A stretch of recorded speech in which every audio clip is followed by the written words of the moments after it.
परिषदेची जळगावची जागा भाजपने आपल्या ताब्यात ठेवली। त्यामुळे ही जागा मिळवण्यासाठी प्रयत्न करणाऱ्या शिवसेनेच्या अपेक्षांवर पाणी फिरलं। जागा मिळाली नाही म्हणून नाराज झालेले शिवसेनेचे प्रमुख नेते भाजप उमेदवाराचा अर्ज भरायला देखील आले नाहीत। त्यामुळे जळगावात महायुती धर्माला तडा गेल्याचं बोललं जातंय। शिवसेनेच्या नाराजीमुळे भाजप चक्रव्यूहात अडकला आहे। आता मंत्री गिरीश महाजन शिवसेनेची ही नाराजी कशी दूर करणार हे पाहणं महत्त्वाचं असणार आहे।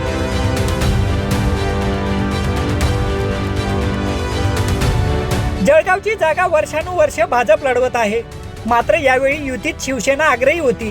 पालकमंत्री गुलाबराव पाटील आणि किशोर पाटलांनी तर त्यांच्या पुत्रांसाठी लॉबिंग देखील सुरू केलं होतं।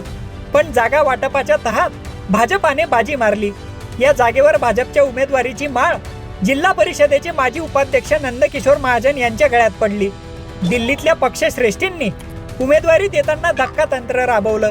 त्यामुळे भाजपचे कार्यकर्तेच काय नेत्यांचाही अंदाज चुकला। 4 लोकांचे ज्यावेळेला तिकीट कापायला लागलं त्यावेळेला खरं आमची परिस्थिती अवघड होती। कुणाला धरावं, कुणाला सोडावं, याला का वगळावं, त्याला का वगळावं। शेवटी पार्टीने यावेळेला पहिल्यांदा असं झालं, मी आपण सांगेल की थेट वरतून निर्णय झाला, दिल्लीपासून निर्णय झाला। गेल्या वेळी चंदू पाटीलचं नाव अगदी शेवटच्या क्षणी शेवटच्या 5 मिनिटांवर आपण दिलेलं होतं, आपल्याला आठवत असेल। सगळे विचारायचे होते नाव सांगा म्हटला काय शेवटच्या वेळी करू, शेवटच्या वेळी करू, पण यावेळेला तसं झालं नाही। जागा भाजपला सुटली। त्यानंतर त्यांचे उमेदवार नंदकिशोर महाजन यांचा अर्ज भरण्यासाठी महायुतीच्या सर्वच नेत्यांना निमंत्रण देण्यात आलं। तेव्हा राष्ट्रवादीचे स्थानिक नेते आले पण शिवसेनेत नाराजी दिसली। एकटे आमदार अमोल पाटील सोडले तर दुसरं कुणीही आलं नाही। मंत्री गुलाबराव पाटील, इतर 3 आमदार, जिल्हा प्रमुख अशा सगळ्यांनी पाठ फिरवली। आमदार किशोर पाटील, चंद्रकांत सोनवणे, चंद्रकांत पाटील यांनी त्यांच्या मुलांना पाठवलं होतं। या घटनेवरून महायुतीत सारं काही आलबेल नाही हे स्पष्ट होतं। पण गिरीश महाजन काही मानायला तयार नाहीत। आता एखाद दुसरा जण नसला त्यांना बाहेर जावं लागलं फॉर्म भरायला नेते म्हणून, तर मग त्यांचं नाव घेऊन आपण दरार पडली, नाराजी आहे असं समजण्याचं अजिबात कारण नाही। थोडंफार इकडे तिकडे कुरबुर थोडी होत असते। येत्या काळामध्ये आता 5 तारखेला माघारीच्या आत सगळे आम्ही व्यवस्थित सगळ्यांची मिटिंग घेऊन सगळ्यांची समजूत काढून महायुतीचा उमेदवार कसा विजयी होईल याच्यासाठी आम्ही प्रयत्न पुढे तरी प्रतापराव पाटलांना डावलल्यामुळे या कार्यकर्त्यांनी पाठ फिरवलं असं दिसून येते। नाही, तसं म्हणता येणार नाही। मी तुम्हाला आधीच सांगितलं की रात्री उमेदवारी जाहीर झाल्यामुळे थोडासा गोंधळ झाला आणि निरोप द्यायला उशीर झालेला असल्यामुळे ते कार्यकर्ते येऊ शकले नाही। नाराजीमुळेच नाही, त्यांचा निरोप आला असता आम्हाला तर आम्ही 100% गेलो असतो। प्रताप भाऊ त्यांच्याकडे कीर्तनाचा कार्यक्रम, वेगळे कार्यक्रम चालू आहे तिथे होते। किशोरप्पा पाटील यांचे सुपुत्र आमचे तिथे भाऊ होते। नंतर चंदू अण्णा सोनवणे यांचे सुपुत्र गौरव सोनवणे होते। तर पक्षातून 2-3 प्रातिनिधिक स्वरूपात लोक तिथे होते त्यांचा फॉर्म भरण्यासाठी। या निवडणुकीत महायुतीचे उमेदवार नंदकिशोर महाजन आणि महाविकास आघाडीचे शरद तायडे यांच्यात प्रमुख लढत होणार आहे। भुसावळचे माजी नगराध्यक्ष अनिल चौधरी यांनी अपक्ष उमेदवारी करत चुरस निर्माण केली आहे। त्यामुळे ही लढत तिरंगी देखील होऊ शकते।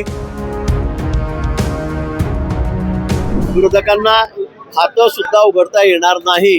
17 पैकी एकही जागा त्यांना, जी परिस्थिती महापालिकेत झाली, नगरपालिकांमध्ये झाली, विधानसभेत झाली, तीच परिस्थिती किंबहुना त्यापेक्षाही वाईट परिस्थिती त्यांची या विधान परिषदेच्या निवडणुकीमध्ये होणार आहे। ठीक आहे, दाखवून आपण आता ते समजून जाईन ते कोणाचा सुप्रताप। गिरीश म्हणते जळगावची जागा महाराष्ट्रात सर्वात जास्त राहणं, मग त्याचं बोलले त्याचं बोलणार असं होतं का काही?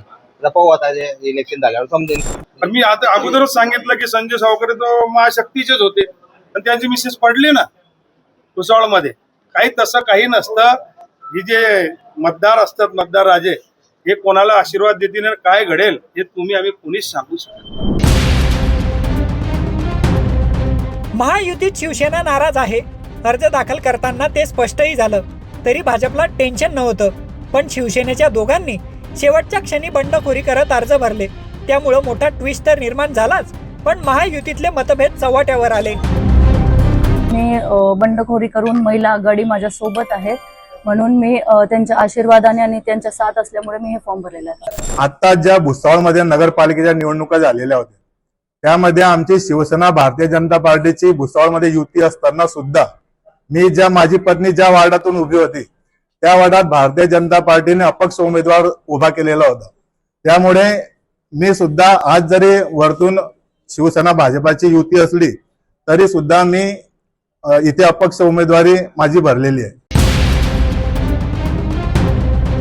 या निवडणुकीत संख्याबळाचा विचार केला तर महायुतीचं पारडं जड आहे. विरोधकांना विजयासाठी चमत्कारच करावा लागेल. पण असं असलं तरी आपापसातील मतभेद दूर केले तरच लढाई सोपी होईल हे महायुतीच्या नेत्यांना लक्षात घ्यावं लागणार आहे. येणाऱ्या काळात भाजप आणि शिवसेनेत कशा प्रकारे समेट घडून येतो हे पाहावं लागेल. प्रशांत बधाने, लोकमत.com, जळगाव.